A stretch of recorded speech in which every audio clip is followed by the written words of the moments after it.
Built atop the silent mouth of an extinct volcano, this house doesn't just sit on the land it remembers its fire. Nestled in the rugged coastal hills of Manabí, Ecuador, Casa Volcán is not your typical retreat. It's a rock-concrete echo chamber where architecture and geology share the same language: time, erosion, and silence. Designed by Emilio López Herrera, an architect known for his philosophical approach to materiality and memory, the home was imagined as a kind of modern rule. A home that looks like it was always there even before it was built. From a distance, the house feels like a piece of the mountain. Angular, heavy, still. But step inside, and you'll find space, not rooms, fluid spatial fields that blend one into another. Without doors or corridors, it's a home defined by movement, not division. The owners, a writer and a ceramicist, left behind the noise of city life in Quito.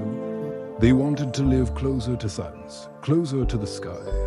Here, the forest is dry, the air carries salt, and the stars aren't dimmed by any artificial light dot at night.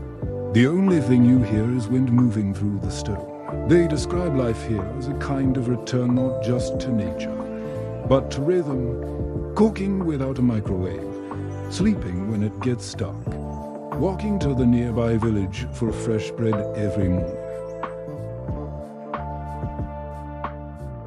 The village, Ayampe, is small, just a few hundred people, is cool, and a line of homes hugging the edge of the forest. It's a place where people know your name and strangers wave from their porches. On weekends, locals gather under the mango trees to share stories, coffee, and music. Time flows differently here, and the home reflects that slowness. Built with no air conditioning.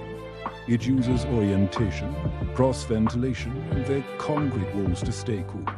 It's sustainable not because it has solar panels or smart devices, but because it requires so little.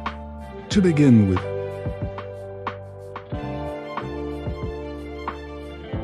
the architect chose concrete, untreated and exposed, to let the weather shape the house over time. No paint, no polish. Just nature taking its course. The walls bear the mark of the wooden formwork that shaped them, a visible memory of the process. Like a fossil of its own making, light filters in from narrow vertical slits and wide horizontal openings, each one perfectly aligned with the sun's trajectory, offering shade in the hot hours and golden light at dusk. In a world obsessed with speed, this home invites you to pause. To feel the air. To notice the shadows moving across a wall. To be part of something ancient and alive. This is not just architecture, it's geology turned into shelter. A thoughtful presence on a sleeping volcano. And a reminder, sometimes the most extraordinary spaces are the ones that say the least.